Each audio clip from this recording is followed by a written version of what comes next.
É estranho perceber o momento exato em que o mundo vira as costas para você.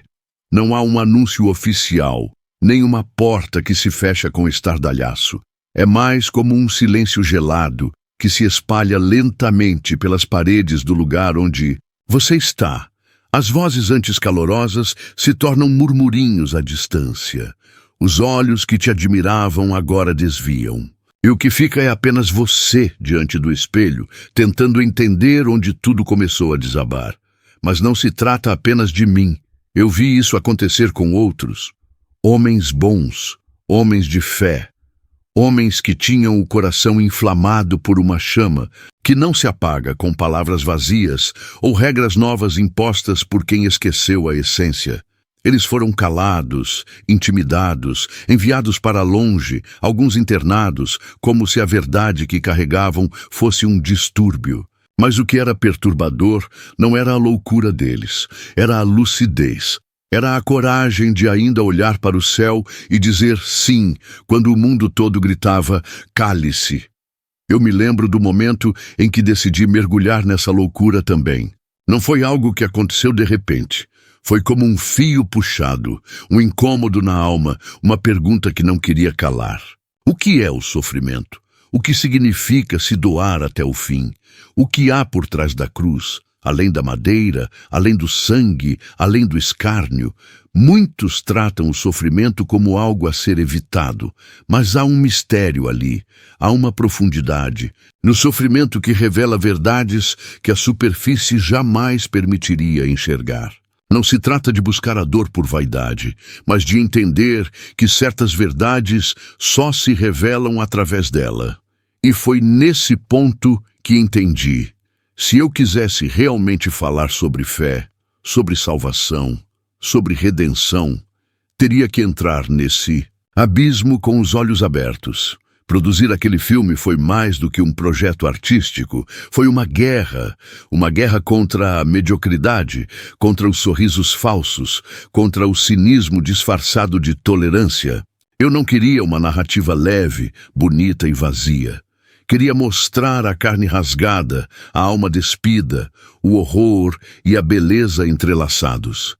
Queria mostrar o que significa se entregar por amor, de verdade. Não da boca para fora.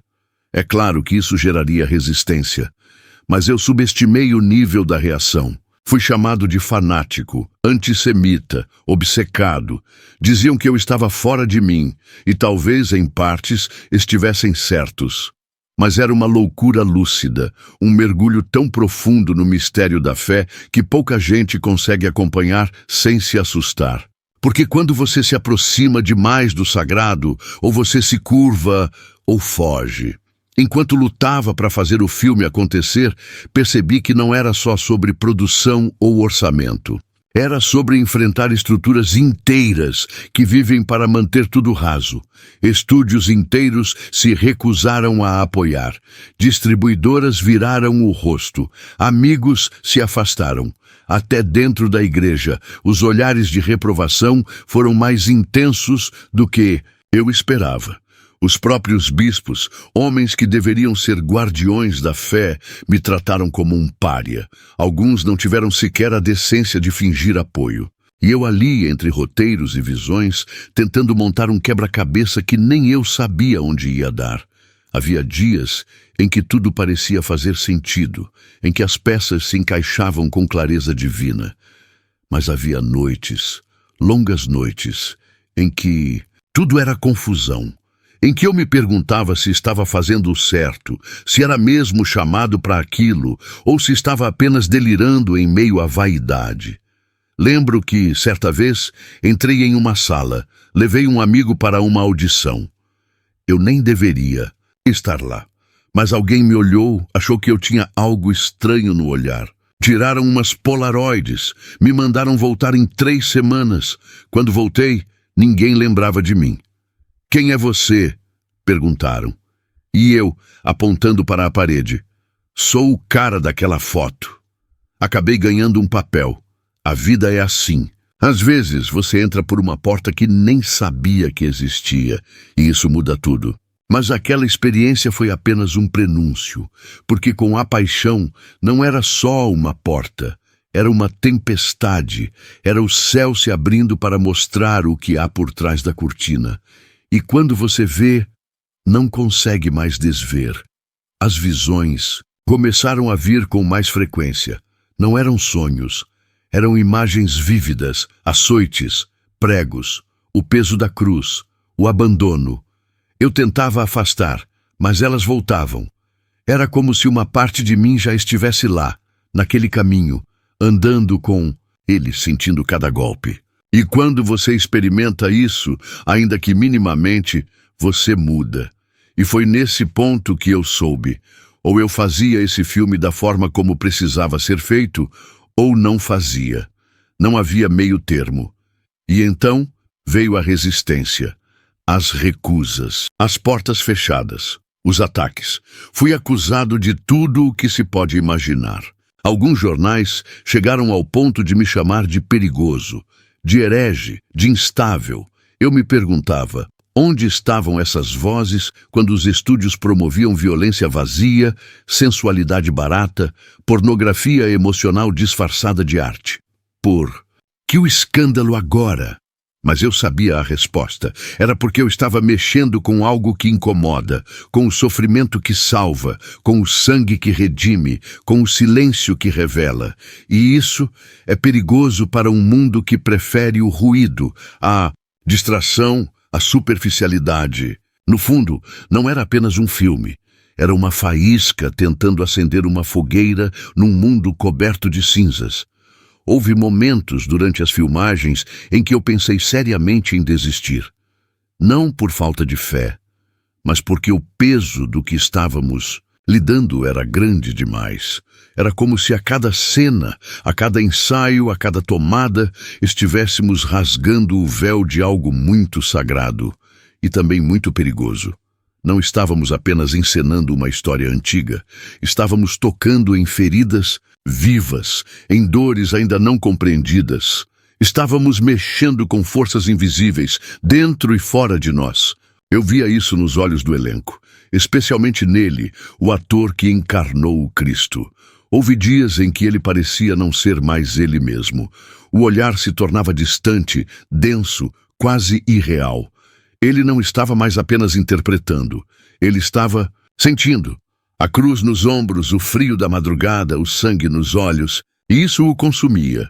A certa altura tive que afastá-lo por um tempo. Ele estava fraco, doente, com dores físicas que pareciam não ter explicação. Até raio caiu nele 2 vezes e sobreviveu.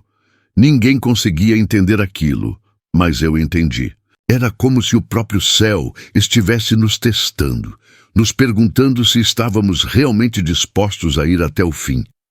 E a verdade é que poucos estavam. Alguns da equipe abandonaram o projeto. Outros surtaram.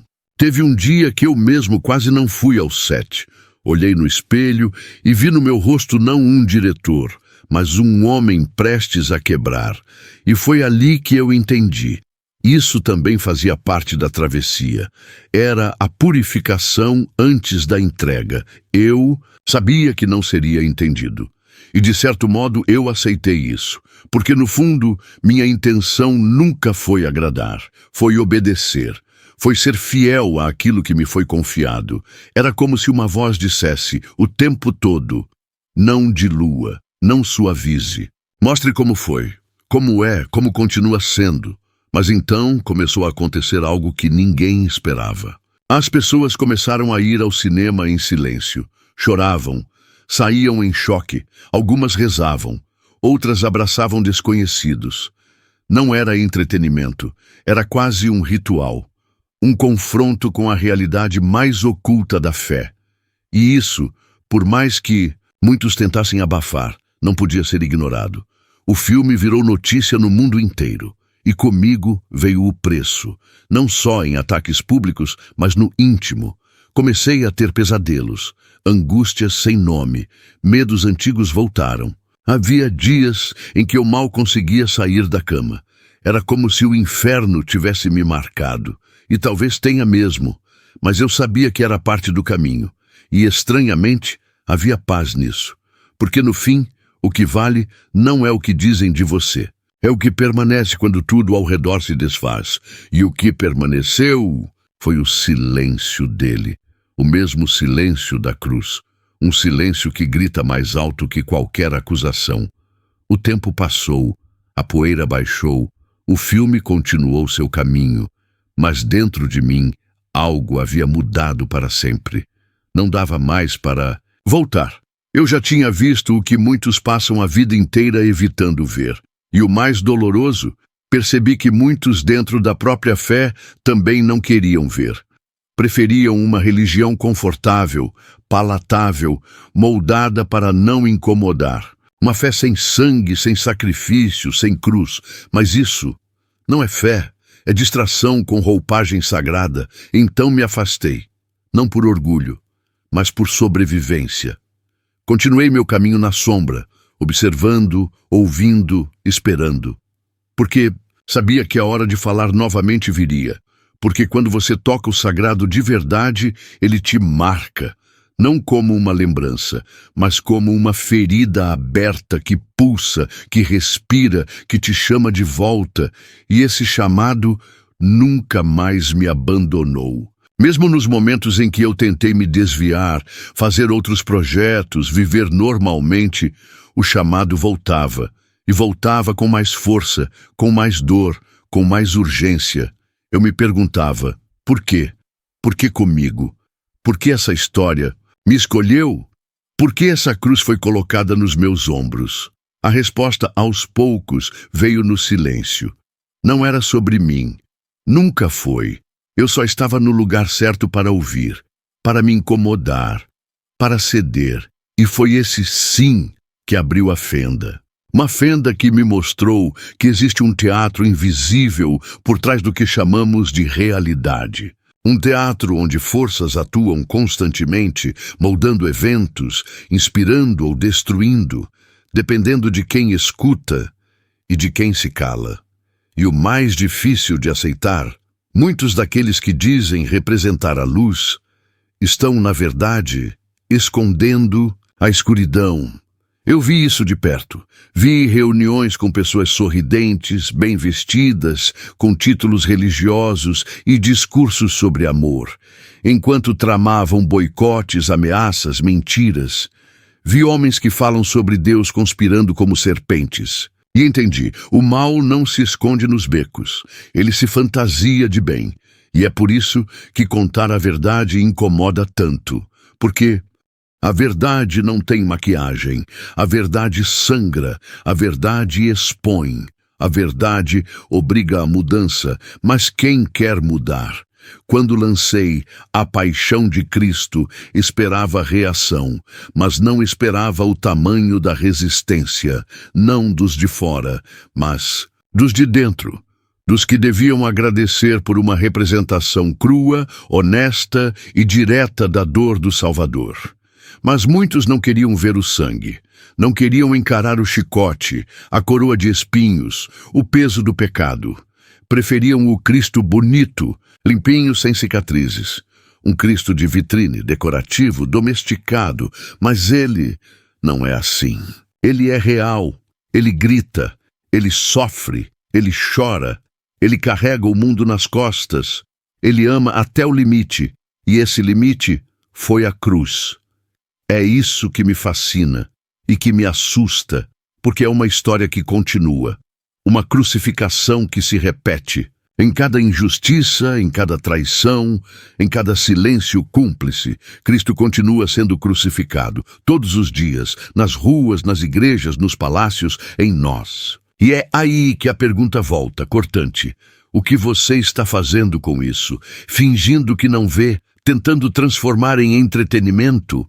Ignorando o chamado, e eu sei que muita gente sente isso, em silêncio, na alma, um incômodo que não passa, um desconforto que não se explica, é o Espírito despertando, pedindo mais, suplicando por verdade, implorando por profundidade, e é a isso que eu me agarro, ao clamor dos invisíveis, aos olhos que ainda buscam, às almas que se recusam a se anestesiar. Porque eu sei que existe um exército invisível. Gente simples, gente quebrada, gente cansada de mentiras, gente que não se encaixa mais nesse mundo que vive de aparência. Gente que quer tocar o céu, mas com os pés sujos de terra. Gente que entende que a fé não é performance, é entrega. É por essas pessoas que eu continuo, mesmo sem saber o que vem depois, mesmo sem garantias, mesmo com medo, porque o medo faz parte. Ele não vai embora, mas ele não manda mais. Hoje eu olho para trás e entendo. Aquele filme não foi o fim de nada. Foi o começo de tudo. O começo da minha queda. O começo da minha busca. O começo da minha missão. E agora, mais do que nunca, sinto que estamos novamente à beira do abismo. O mundo se acelerou. As mentiras se multiplicaram. A verdade virou produto. A fé virou negócio. A dor virou espetáculo. E no meio disso tudo, o silêncio dele ainda fala, talvez mais alto do que nunca. Talvez você também o esteja ouvindo. E se está, não ignore. Se você ficou até aqui, se inscreve no canal, deixa seu like e comenta "Fé que resiste" aqui embaixo para eu saber que você foi até o fim. Isso ajuda muito e fortalece essa mensagem. Até a próxima.